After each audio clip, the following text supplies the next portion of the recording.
പാഠം 751 ആഗോള താപനത്തിന്റെ അപകടങ്ങൾ.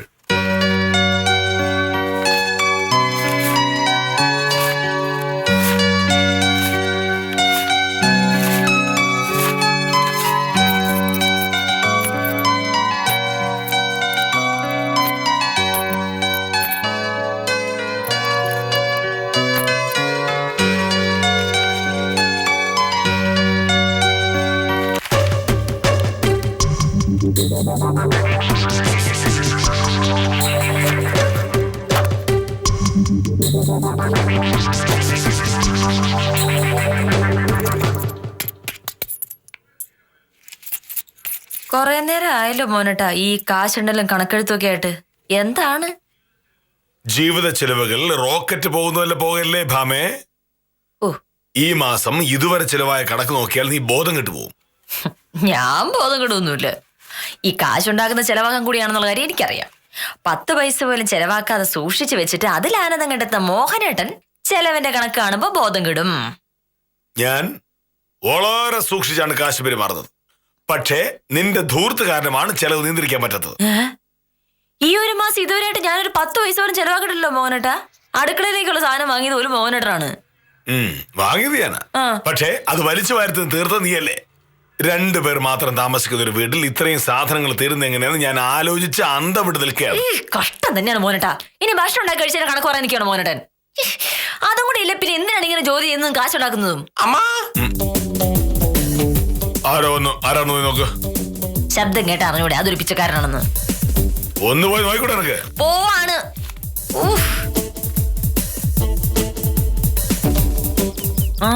എന്തെങ്കിലും കഴിക്കാൻ തരണോ അമ്മ? ഇന്നലെ രാത്രിയിലും ഒന്നും കഴിച്ചിട്ടില്ല. ഇവിടെ കഴിക്കാനൊന്നും ആയിട്ടില്ല. ഒരു മിനിറ്റ് മോനേട്ടാ. മോനോട്ടോട് പറഞ്ഞാ മതി, സഹായിക്കും. സാറേ വല്ലതും തരണേ സാറേ. ജോലി ചെയ്ത് ജീവിക്കാൻ പറ്റാത്ത ആളാ.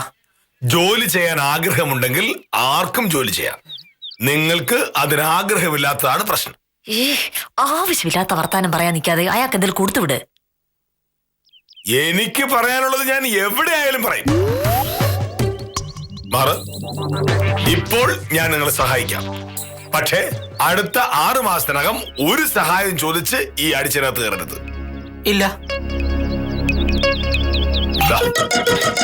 ഇതെന്താ സാറേ 2 രൂപയോ?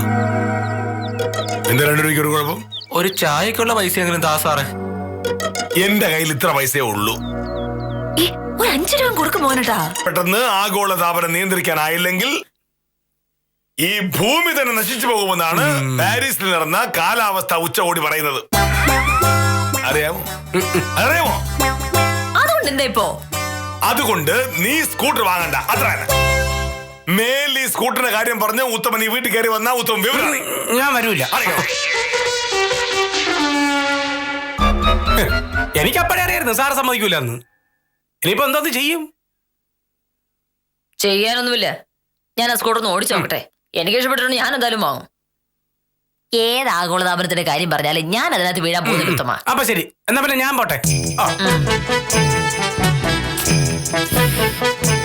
ആ ചെന്നൈയിലെ പ്രശ്നം ഞാനായിട്ട് ഇതിനെടുത്തിട്ട് കൊടുത്തു. ഇതൊരു മധുര വടി കൊടുത്ത് അടി വാങ്ങിയല്ലേ.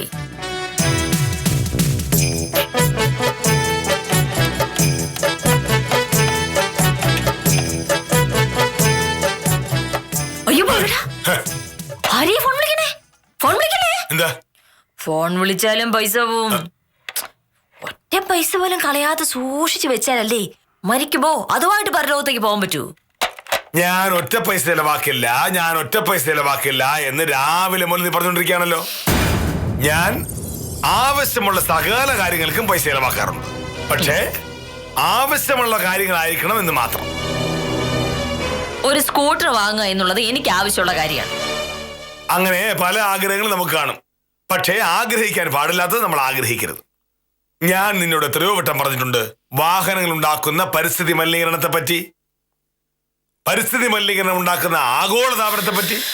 ആഗോളതാപനം കാരണം ചെന്നൈയിലുണ്ടായ ദുരന്തങ്ങൾക്ക് നീ ഉത്തരവാദിയാണ്. എന്താണത്? നീയും സ്കൂട്ടർ പോയിട്ടുണ്ടല്ലോ.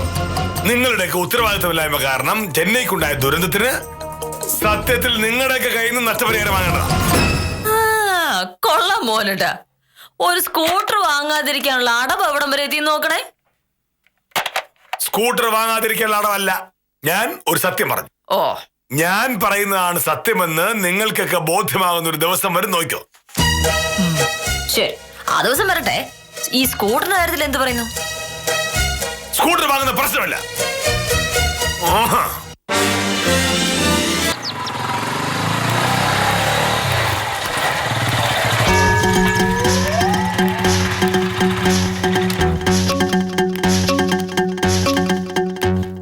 നമസ്കാരം സർ. ഞാൻ സാറിനെ കാണാൻ വീട്ടിലേക്ക് വരികയായിരുന്നു. എന്നെ വീട്ടിൽ വന്ന് കാണണമെങ്കിൽ 9:38 മുൻപേ അവിടെ വരണം. കാരണം ഞാൻ എല്ലാ കാര്യങ്ങളിലും സമയനിഷ്ഠ പാലിക്കുന്ന ഒരാളാണ്. സുന്ദരേശൻ എന്നെ കാണണമെന്ന് തോന്നുമ്പോ ഞാൻ വീട്ടിലുണ്ടാവണമെന്നില്ല. അറിയാം സർ. പിന്നെ ഏതെങ്കിലും ഔദ്യോഗിക കാര്യത്തിനാണ് സുന്ദരേശൻ എന്നെ കാണാൻ വന്നതെങ്കിൽ വീട്ടിൽ വന്നിട്ട് ഒരു കാര്യമില്ല. കാരണം ആഫീസ് കാര്യങ്ങൾ ഞാൻ ആഫീസിൽ വെച്ച് മാത്രമേ സംസാരിക്കൂ. ഞാൻ സാറിനെ കാണാമെന്ന് എന്തിനാണെന്ന് സാറിനറിയാലോ. സർ, എന്റെ ആ പുരയിടത്തിന്റെ കാര്യം. ആ കാര്യം എന്നോട് പറയുകയേ വേണ്ട എന്ന് ഞാൻ സുന്ദരേശ്വരനോട് പല പ്രാവശ്യം പറഞ്ഞുള്ള. വയൽ നികത്തിയിട്ട് അത് കരഭൂമിയാണെന്ന് പറഞ്ഞാൽ ഞാൻ അനുവദിച്ചേരില്ല. DTR രജിസ്റ്ററിൽ തിരുത്തൽ വരുത്തുന്നത് തഹസിൽദാരാണ്. പക്ഷേ വില്ലേജ് ഓഫീസർ തിരുത്താൽ തഹസിൽദാർ തിരുത്തൽ വരുത്തി തരില്ല. അതറിയാം സർ. അതുകൊണ്ടാണല്ലോ ഞാൻ സാറിനെ കാണാൻ വന്നത്. വയലുകൾ നികത്തരുത് നികത്തരുത് എന്ന് എത്ര പറഞ്ഞാലും നിങ്ങൾ കേൾക്കില്ല. പരിസ്ഥിതിയെ നശിപ്പിക്കാൻ പ്രതിജ്ഞ എടുത്തിറങ്ങിയിരിക്കുക നിങ്ങൾക്ക്. അങ്ങനെ ഉത്തരവാദിത്വമില്ലാതെ പെരുമാറുന്നതിന്റെ ഫലമാണ് ചെന്നൈയിൽ കണ്ടത്. അറിയാമോ അത്? സർ, ഈ ചെന്നൈയിൽ മഴ പെയ്തതും എന്റെ വയൽ നികത്തലുമായി എന്താ സർ ബന്ധം? ബന്ധമുണ്ട്.